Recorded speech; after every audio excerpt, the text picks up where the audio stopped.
샬롬, 주님의 이름으로 문안합니다. 오늘의 말씀은 시편 134편입니다. 제가 1절부터 3절까지 말씀 읽고 시작하겠습니다. 보라, 밤에 여호와의 성전에 서 있는 여호와의 모든 종들아, 여호와를 송축하라. 성소를 향하여 너희 손을 들고 여호와를 송축하라. 천지를 지으신 여호와께서 시온에서 내게 복을 주실지어다. 아멘. 시편 134편 말씀 제가 읽었는데요. 120편부터 134편까지 15편이 성전에 올라가는 노래 이렇게 앞에 나와 있습니다. 언제 그럼 성전에 올라갈까요? 절기를 따라 성전에 올라갈 때가 있거든요.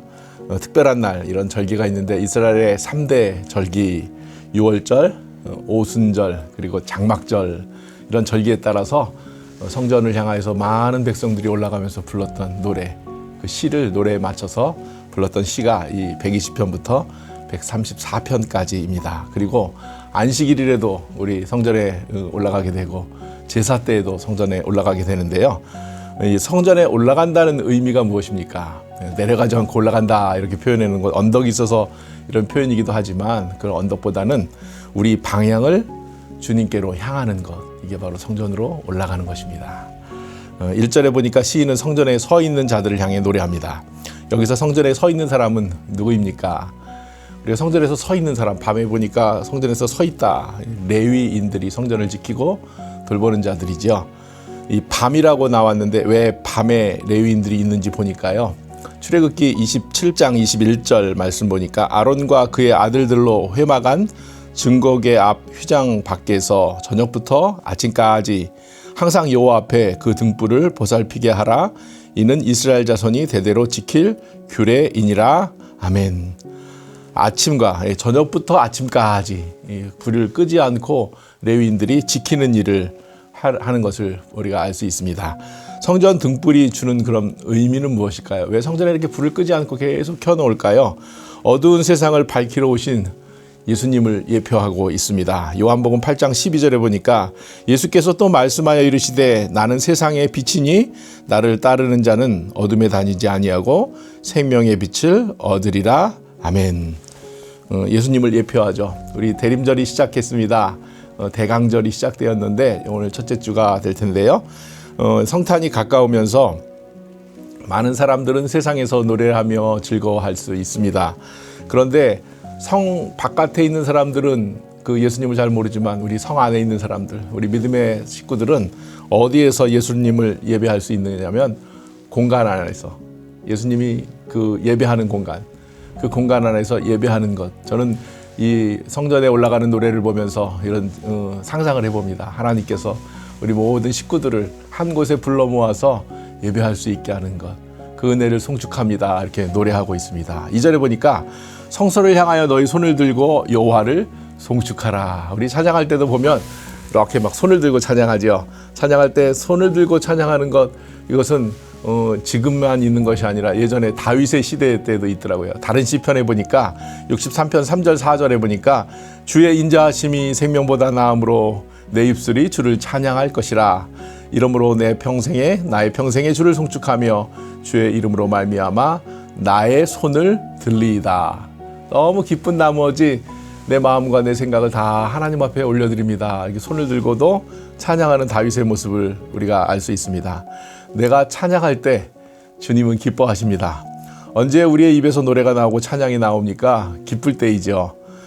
우리가 잘 산다는 것 무엇인가? 우리가 믿는 사람들이 잘 사는 것, 저는 이 잘 사는 것을 때를 따라 기쁨을 가지고 만족하는 삶이 잘 사는 삶이라고 생각합니다. 때를 따라 기쁨을 가지고 만족하는 삶. 저는 우리 오늘 말씀을 듣는 여러분들의 가운데 이런 은혜와 복과 은혜가 있기를 축원하며 축복합니다. 오스기니스 책에 오늘을 사는 이유라고 번역되었거든요. 이 책이 원래 보니까 카르페 디엠, 리디임디 이렇게 써 있었어요. 이 카르페 디엠, 그럼 죽은 시인의 사회라는 영화에서도 나오게 됐는데 이거는 라틴어인데 현재를 잡아라 이런 뜻이에요. seize the day 이런 뜻인데 날과 시간과 기회를 붙잡는 기술, 이게 저는 카르페 디엠이라고 말하고 싶어요. 오스기니 목사님은 현재를 잡아라 이런 표현을 어떻게 바꾸어서 이 책을 보면서 쓰게 되냐면 오늘을 살라 이렇게 말합니다. 오늘이라는 것, 시간이라는 것, 이 시간에 대한 관점을 우리가 생각해 볼 수 있는데 이 오스기진 목사님은 세 가지의 관점으로 생각했어요.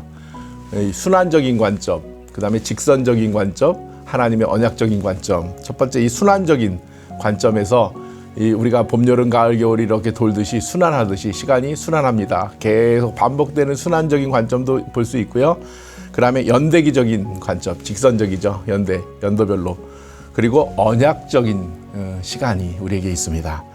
이 언약의 백성들은 하나님의 약속의 시간, 카이로스의 때, 하나님의 그 시간의 때 우리는 하나님의 백성은요, 하나님과 함께 걷는 삶을 사는 것. 이 언약의 백성들입니다. 순간이 아닌 생활 방식으로 살라. 우리가 그 순간 때문에 사는 것이 아니라 우리의 생활 패턴대로, 방식대로 살아가는 것. 그것이 우리를 잘 사는 이유입니다. 오늘을 사는 이유, 카르페디엠, 정말 잠깐의 기쁨이 아니라 하나님이 우리와 동행하시며 하나님과 함께하는 기쁨. 기쁨을 가지고 송축하는 자는요, 하나님이 함께 하심을 믿는 사람들입니다. 하나님과 함께 걷는 자에게 하나님께서는 복을 주십니다. 3절 말씀 보니까요, 천지를 지으신 여호와께서 시온에서 내게 복을 주실지어다. 살아가는 주님의 백성 여러분, 하나님의 복과 은혜가 올 한 해 가운데 있듯이 내년 가운데도 우리가 성탄을 준비하는 이 대림의 계절, 대강의 계절, 하나님을 기다리는 그 계절 가운데 하나님의 놀라운 은혜가 여러분들의 입술 가운데서 잊혀졌던 노래가 있다면 다시 한번 하나님을 찬양하며 송축하는 그러한 그 시간이 됐으면 좋을 것 같습니다. 그런 복과 은혜가 있기를 원하오며 하나님께서 우리에게 주신 은혜가 여러분들 삶 속에 늘 충만하기를 축원하며 축복합니다. 기도하시겠습니다. 사랑이 많으신 하나님, 우리에게 주신 공간과 시간 속에서 하나님을 예배합니다. 현재만을 붙잡는 삶보다 오늘이라는 시간에서 그 베푸신 은혜와 사랑을 찬양합니다. 우리에게 약속하신 생명을 주신 주님을 찬양합니다. 기다리고 갈망하는 대림의 시간에 기쁨이 있게 하옵소서. 사랑과 소망 되신 예수님의 이름으로 기도합니다. 아멘.